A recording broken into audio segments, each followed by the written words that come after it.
Hi there, my name is Rory from 10losttribes.com, and I'm continuing in a series on the ascent of the bride while an aeroplane passes overhead, which I can't do too much about. The ascent of the bride. Now, in previous videos, I talked about the different groups of believers, including the bride, the female virgins, her companions, the guests at the wedding in the heavenly Jerusalem. And I talked about the sons of Zion, the masculine virgins, the 144,000 related to the table of showbread. And because they're called males, most people think that they're only males, but they may be females as well, because they're masculine in spirit, and it's related to their function. The church is made up of males and females, but it's collectively called she. It's the bride. It's related to the menorah. So in the holy place there were two items that show us the relationship between the 144,000 and the church. The church is the menorah, and the 144,000 are the table of showbread with 12 loaves. 12 times 12 is 144.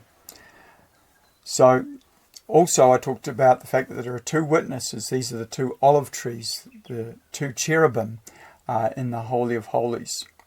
I also briefly discussed the rapture in relation to the time we are living in and the promises to the seven churches, because I believe that something is coming imminently. I believe the 144,000 are about to be sealed, so we'll see if that's the case. I believe the tribulation is about to get underway. And it's September. It's going to be September shortly. And I think everything is about to get very chaotic in finances, in civil unrest, world war, and dictatorship everywhere. So it's going to be a very, very tough time, but also it's going to be hard for the bride, because she's going to be in the time that we read about it in the previous psalm. So we already, before we took this diversion on what the church is, what the bride is, and so forth, we looked at the first Song of Ascent, Psalm 120. And before that we looked at Noah's flood and their connection to the 15 Songs of Ascent. So the bride is entering tribulation. In the first sentence of the first Song of Ascent, she's in distress. That word is tribulation. It's Zara. It's the same word translated tribulation. She finds herself surrounded by liars and deceit and those that are for war and not peace. And I mean, that's very much the world we're living in already. But it's about to amp up suddenly when the seventh seal is loosed. Let's look at the next Song of Ascent, Psalm 121. Again, it's called a Song of Degrees in the King James Version of the Bible, Shir HaMa'alot, or Shir LaMa'alot, Songs of Degrees or Songs of Ascent. I will lift up mine eyes unto the hills, from whence cometh my help. So the bride in the previous psalm was in distress. Now she's actually lifting up her eyes to the hills.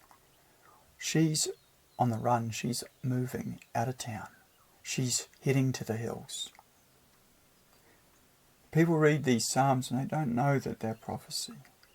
So I've been in a situation years ago where I didn't have any money, and I was actually walking the road. I felt very rejected and broken because of Torah, because of rejection within the church and by others. And I walked out of town. I took a train out of town. That was free because it was on a Christmas day, strangely enough. And I was in the wilderness, so to speak. I was in farmland, and it's actually a very pretty part of Australia. in Victoria, and amongst the mountains, and it was the middle of summer. So I know what it's like to be in the wilderness alone, not knowing where we're going, not knowing where my next meal is coming from, and feeling forsaken and broken. And there's going to come a time when some people feel the same way. But I will lift up mine eyes unto the hills, from whence cometh my help. Our help comes from the Lord. My help cometh from the Lord, which made heaven and earth. And I found that the Lord looked after me. Oh, what a story of his provision. And he used believers to do it. And that's a story for another time. But when I read this psalm, I can feel it, because I went through something similar, though not to the same level. So we need to be people of faith. We need to know that no matter what's happening around us, no matter how disturbing things are, and even if we find ourselves without a home,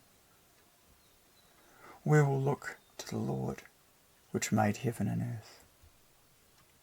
He will not suffer thy foot to be moved. He that keepeth thee will not slumber. God's watching. God's watching. He hasn't forsaken us. I'm going through some things in my heart right now, and I'm struggling. That's the Christian life. That's the messianic life, if you want to call it that. I follow the Torah, but I don't stick my nose in the air about it. I know God's name. I read the Bible in Hebrew, and I read it in Greek. Big deal. Let me keep my head down. Let me humble myself. I say big deal because I get frustrated with many that claim to follow Torah, but they don't have the fruits of it. But they're really, even if they're speaking the truth, they often speak it from the tree of the knowledge of good and evil, not the tree of life. We need to not only speak the truth, we need to speak it in love. We need to be able to communicate from a heart of love. If we don't do that, then what tree are we actually eating from? Anyway, the Lord's watching. Behold, he that keepeth Israel shall neither slumber nor sleep. And this is the mystery, that there are Israelites in America and here in Australia, maybe less here in Australia, but certainly more in America, that don't even know they're Israelite. And the Lord is watching over Israel. And there are people that are not Israel physically, but they're grafted in, and they are his people too. And we are to look to him. He was crucified for all of us, whether Jew or Greek. The Lord is thy keeper, the Lord is thy shade upon thy right hand. And why is that important? Well, because the sun and the moon are not going to be like they used to be. The light of the moon is going to scorch. The sun shall not smite thee by day, nor the moon by night. Things are going to change in creation when we come into the tribulation. The sun's not going to be so friendly, and neither is the moon. But God is with us, Emmanuel. Even as he was with the disciples on the boat, and he said, peace be still. Just like with Noah and the 8 people on board, including Noah. He was with them, but they were still being tossed about. But they were safe, and so were the animals with them. The Lord shall preserve thee from all evil. He shall preserve thy soul. And it's in our soul that we need all the work done. There are blockages in my soul. There are things that I need to learn. There are roadblocks and blockages, hurts that are deep wounds. Sometimes we can come into this world wounded. Yeshua came to heal the brokenhearted, and that's more than just feeling sad. To be brokenhearted is also related to abuse that we receive.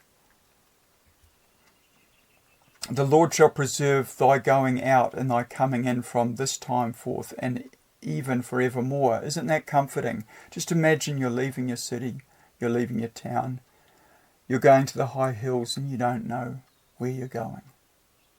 And the sun and the moon are not behaving like they used to. You're being scorched. But the Lord protects you. And the Lord is going to preserve your going out and your coming in. Why is that important? Because it's not safe. You need Him to preserve your going out.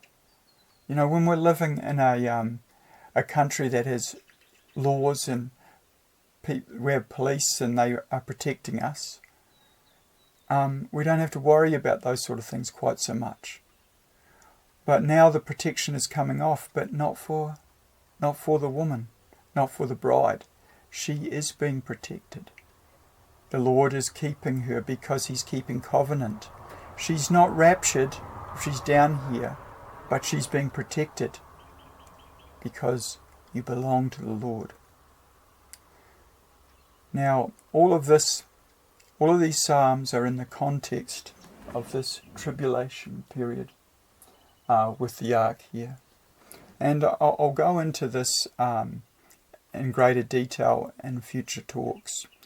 But essentially, we are coming into a time of chaos that's going to lead to the Exodus. And I believe that these verses, these 15 Psalms, are related to the second Exodus.